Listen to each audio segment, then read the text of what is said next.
Imagine you're a citizen of this country.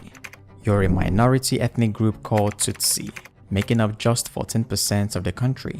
You woke up on Wednesday, April 6, 1994, with the news that some people had shot down the plane of your country's president, and he's dead. You were very happy because this guy has been a dictator for 21 years. But you shouldn't have been happy, because in the 100 days following April 6, as many as 500,000 people from your tribe, including your 57-year-old mother, would be killed.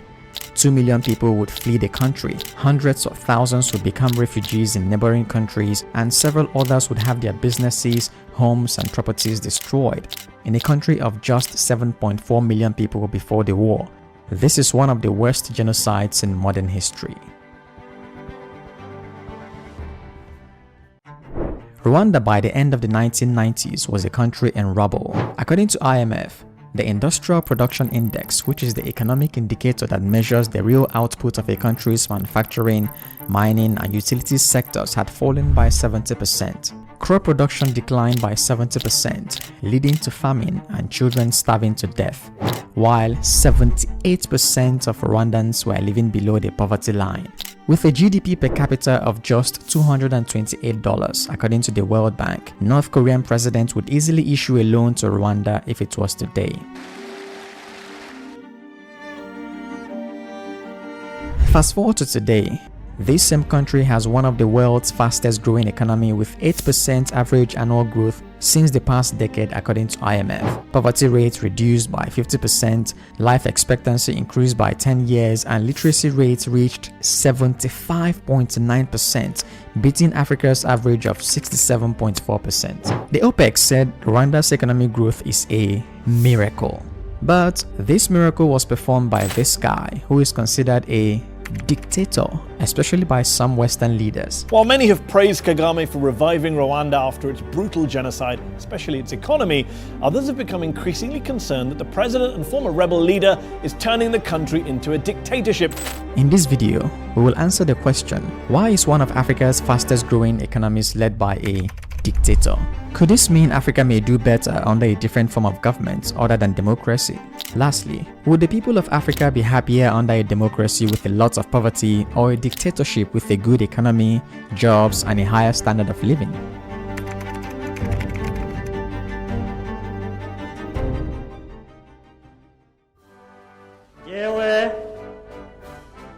Kagame.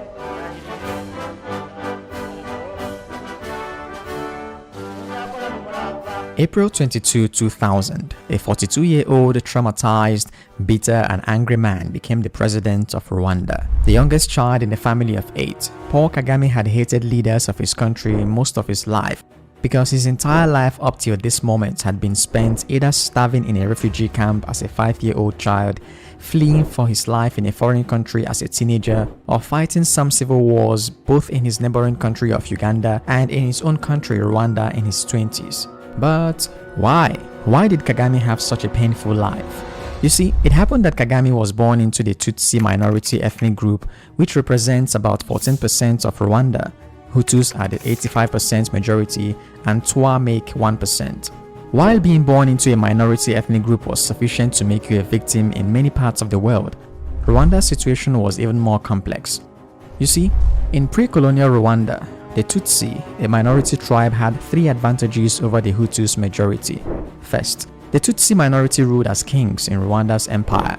Rwanda's king, titled Mwami, was a hereditary monarchy from the Nyinginya clan of the Tutsi tribe. Mwami Ruganzu Bwami, Mwami Nsoro, Mwami Rwabugiri, Mwami Yuhi I Ngazimana, Mwami Mutara I Shiaka, Kigeli Nyamuhasha, Mibwambwe IV Rutara, and other Rwandan kings were all from Tutsi minority and ruled over the majority Hutus. Second, Tutsis were cattlemen while Hutus were peasant farmers. Cattle in Rwanda during this era constituted wealth and social status, making the Tutsi minority who owned larger herds gain economic advantage over the majority Hutus. Third, Tutsi elites were often associated with military leadership, and they often belonged to the Abiru or Abayuru, which was like the council of the monarchy.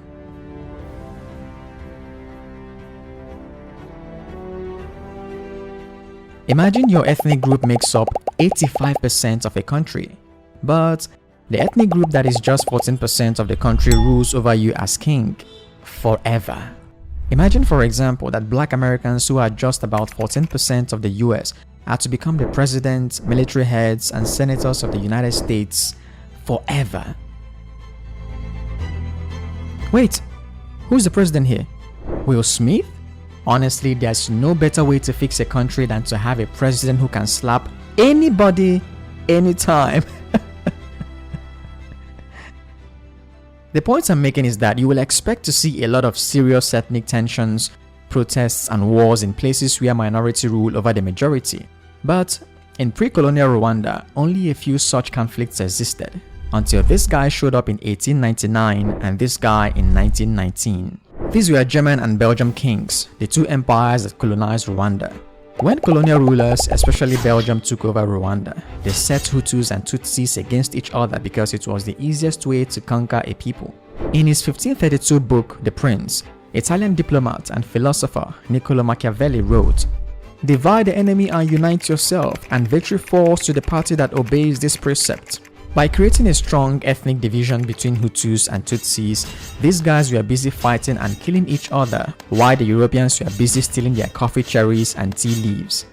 Then you may want to ask, how exactly did European powers create these ethnic tensions? For example, Belgium promoted the Hamitic myth, which was a false belief that the Tutsi people possessed Caucasian or superior blood or were descendants of Hamites. Belgian rulers then created an identity card that identified Rwandans as Hutus, Tutsi, or Twa, followed by favoring Tutsi with administrative positions, better education, and larger land distribution. By 1959, when it was certain that Belgium would leave Rwanda, the Hutu majority created the emancipation movement of the Hutu, Mehutu, followed by other militant organizations against the Tutsi minority, which resulted in the images I showed you earlier.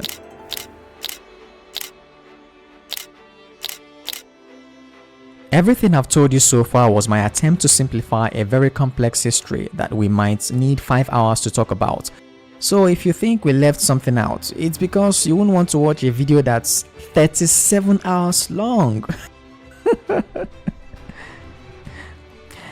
Anyway, by the time the Rwanda Patriotic Front, RPF, led by Paul Kagame, took over the country's capital, Kigali, and ended the civil war and genocide in 1994, according to the World Bank, the country's GDP per capita was approaching $228. In comparison, that was a country about 3 times poorer than North Korea in 2024. Now that I've painted a picture of how Rwanda got to the bottom, we can then proceed to how this guy created what OPEC calls the economic miracle.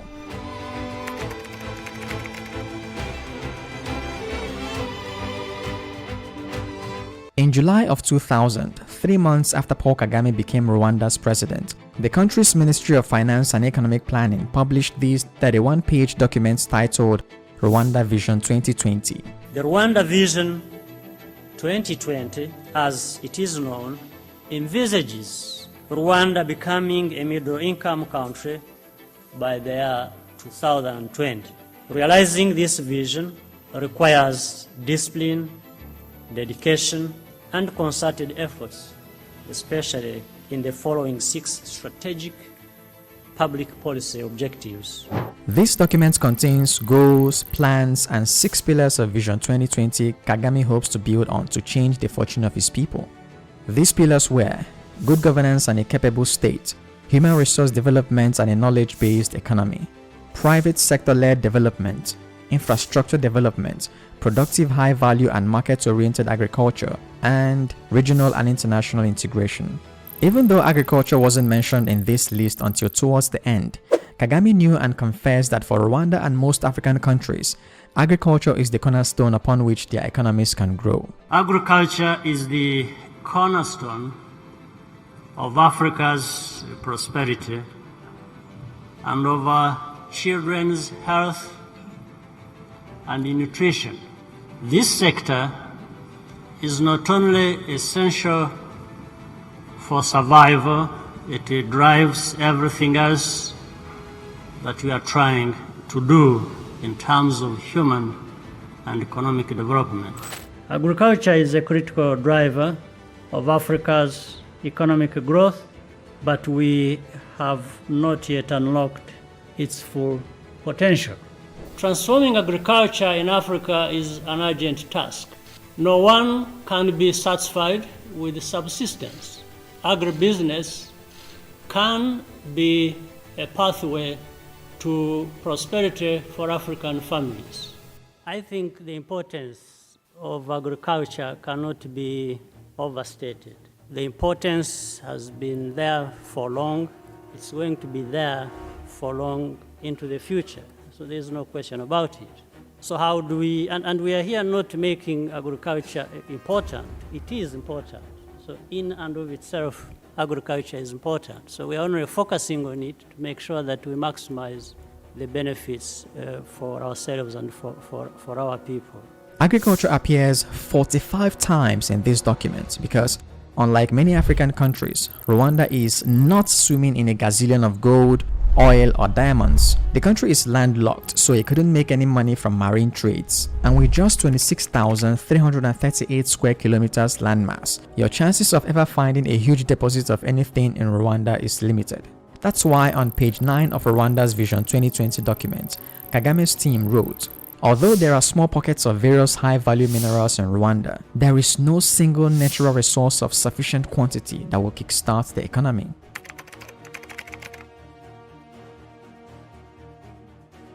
On March 29, 2001, 8 months after Rwanda's Vision 2020 was published, the government created what they called the Rural Sector Support Project, RSSP.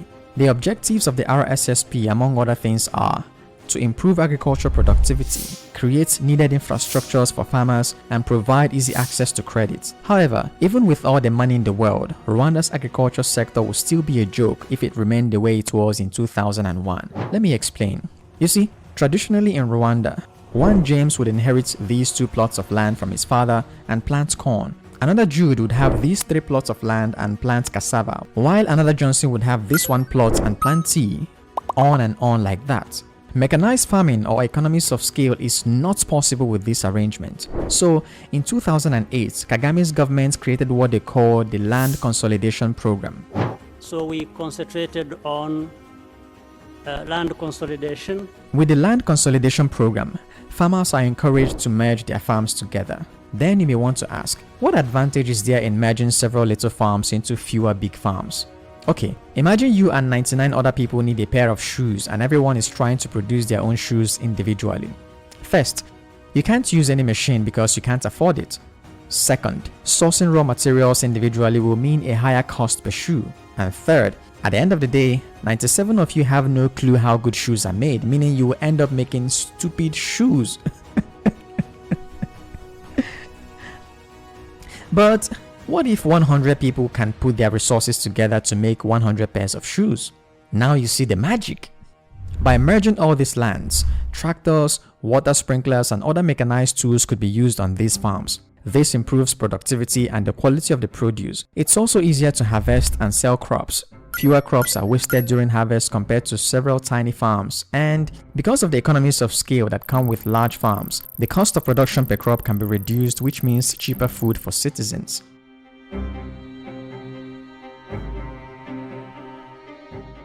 With the Rural Sector Support Project and the Land Consolidation Program together with the land titling, which allows individuals to have land titles, providing security of tenure and encouraging long-term investments in farming, coffee and tea revitalization programs which helped coffee and tea farmers to improve the quality of their produce and have access to markets, fertilizer subsidy program, microfinance initiatives, and a few other agricultural programs, Rwanda was able to create a successful agriculture sector which, according to this World Bank report, lifted 1 million Rwandans out of poverty between 2006 and 2016. In the past 12 years, Rwanda has been able to improve the food security from 65 to 82%. It has been able to reduce the malnutrition, especially the stunting, from 52% to 35%. So that's what we have been able to achieve in the 12 years. You may then ask, how or why did a successful agricultural program lift 1 million Rwandans out of poverty? The answer is simple. According to the World Bank, Rwandan farmers' income rose by as much as 30%. Agriculture as of 2016 contributes 33% to Rwanda's economy, employs 79.5% of the labor force, and generates more than 45% of the country's export revenues.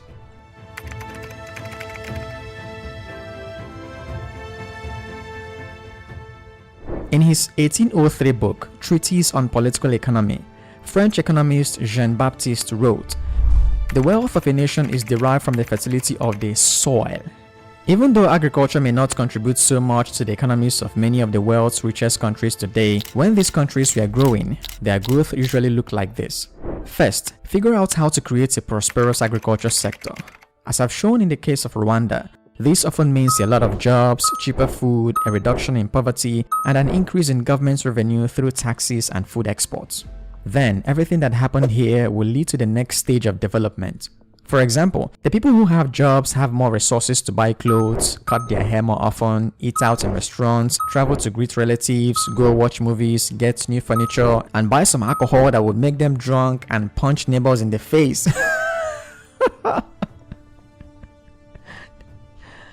Everything I mentioned here is called the service industry, which also provides jobs and makes a lot of money for the government through value-added tax and business taxes.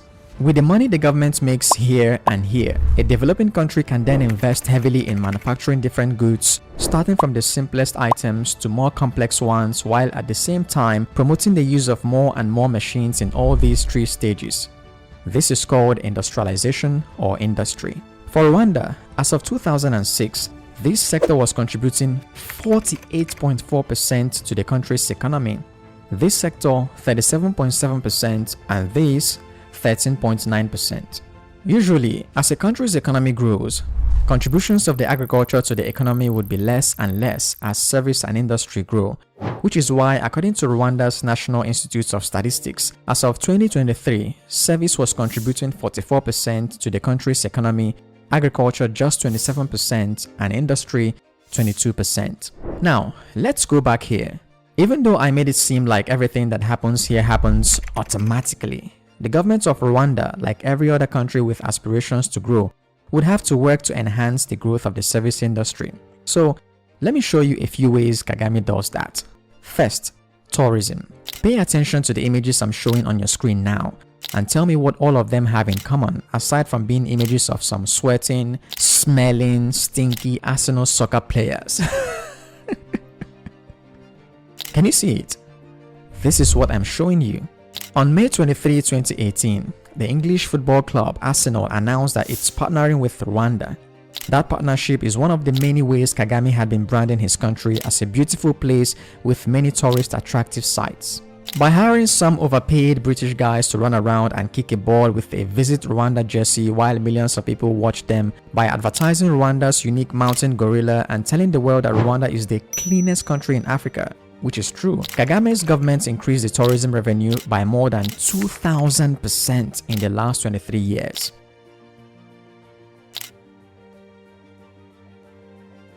But it's more than tourism revenue. It's also a nation branding project that many of the advanced economies had understood more than 200 years ago. In his 2004 book, Soft Power: The Means to Success in World Politics, the American political scientist and co-founder of the international relations theory of neoliberalism, Joseph Nye Jr. wrote, "Just as companies need strong brands to stand out in the marketplace, nations need distinctive brands to thrive in the global arena. When you look at the most successful companies in the world, we often assume that they succeeded because they created the best products or services, but oftentimes, it's because someone within these organizations knows how to craft a good image for the company. The same with countries, which is the reason for the concept of nation branding, which I won't have time to dig deep into in this video. With good nation branding comes more foreign direct investment, FDI, which according to the National Bank of Rwanda had increased by 896.15% between 2000 and 2022. With good nation branding comes increased interest in Rwanda's government bond, which then allows the government to have more money and invest in good roads, healthcare, technology infrastructure, and a lot more. And have I told you that this country is one of the least corrupt countries in the world? But there's a problem. You see, this video took me and my research assistant about 9 days combined to research and write the script, and it will take my editor about 12 days to edit. That means the video you're watching now took 21 days of work to make. I'm telling you this information because I want you to feel guilty for not liking this video or subscribing to this channel. Okay, let's continue.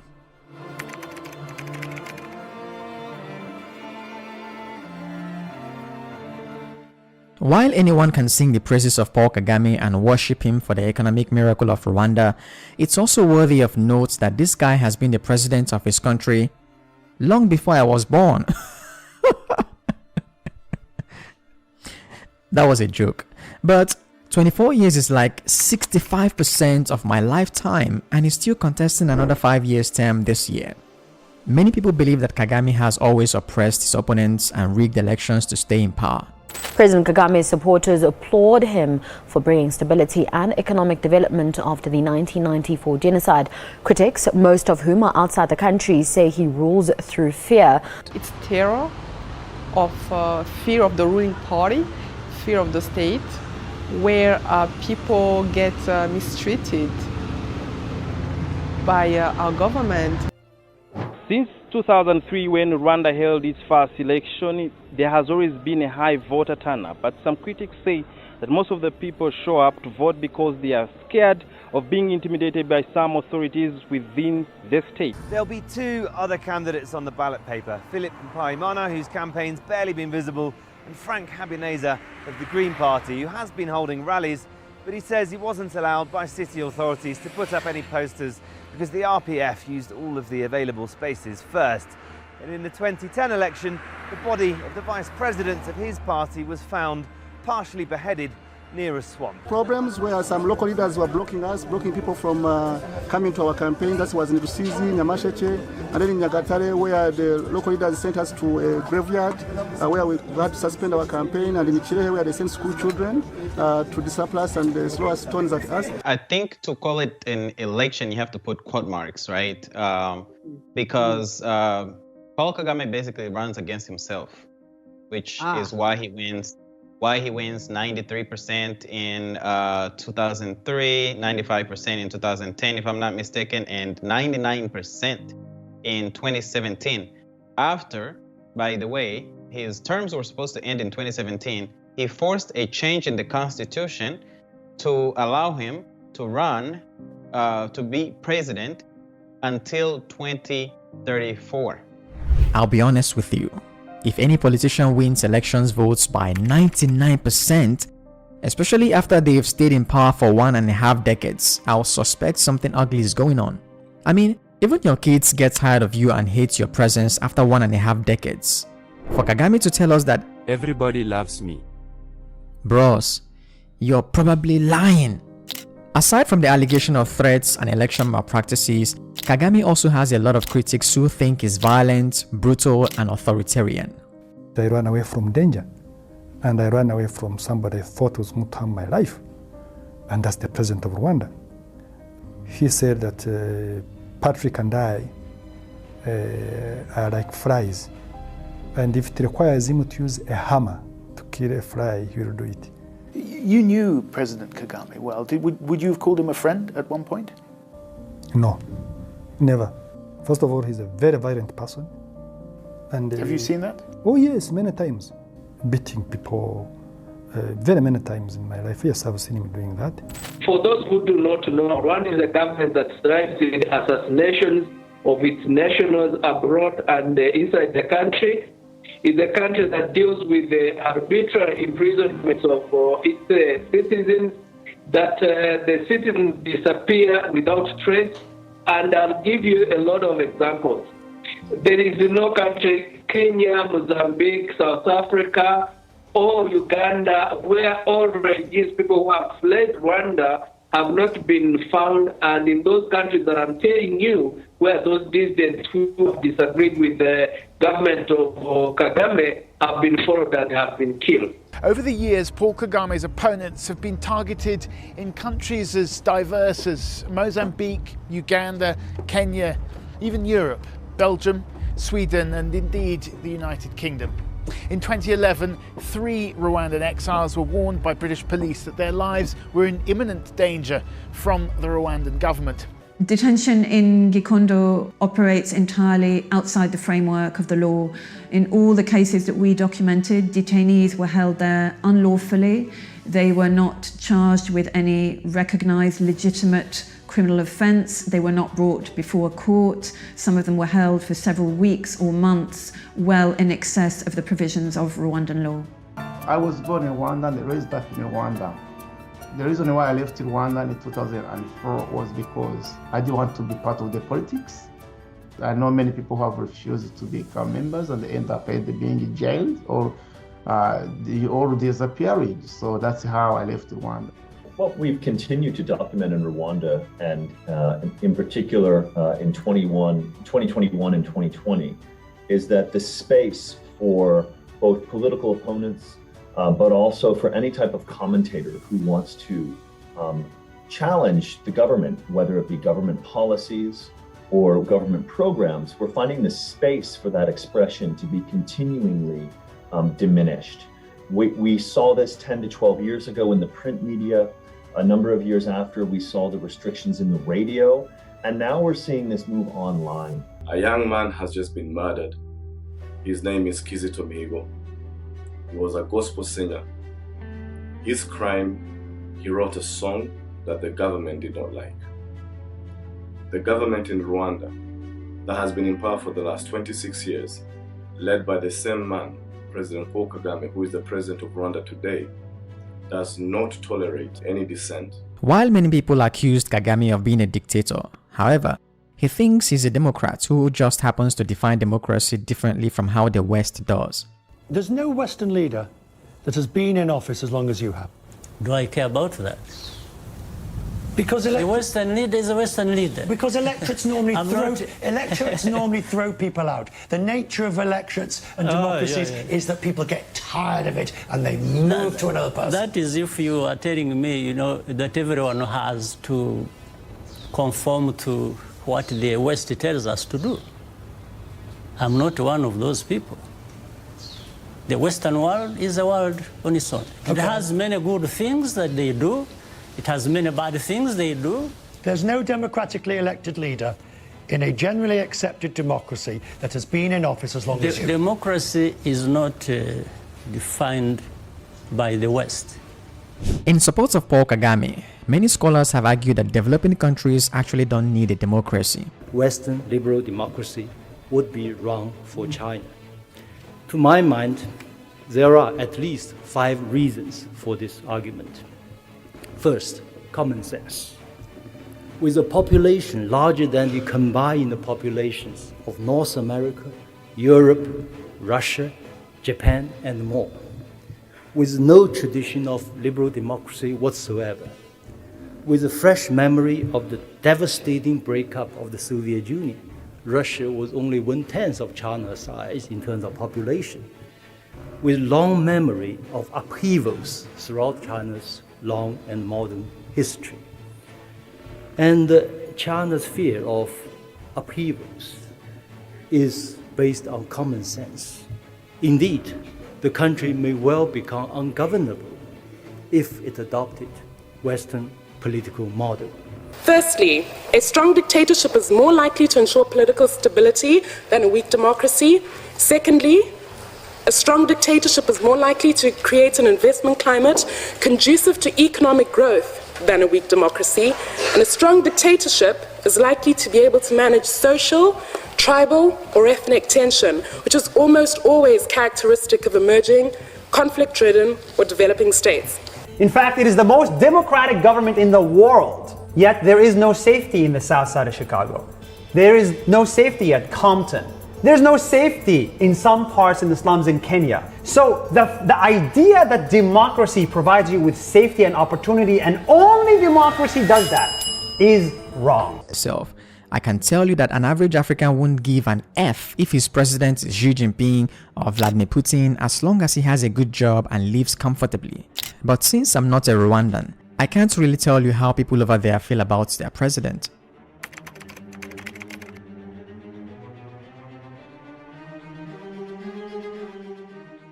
I started this video with a horror story of how Rwanda's president's plane was shot down and he got assassinated. I took you through the historical events that led to the country's civil wars and economic disaster. I told you about the European powers who laid the foundation for these calamities. I then told you about how Paul Kagame became the president, his agricultural revolutionary policies, how that boosted the service sector and industry. I told you about Kagame's great attempt to promote the image of his country by hiring these guys and other things he did. I concluded with the fact that, even with miraculous economic growth at 8% per annum, Kagame is still regarded by some people as a violent, brutal, authoritarian guy. Thanks for watching.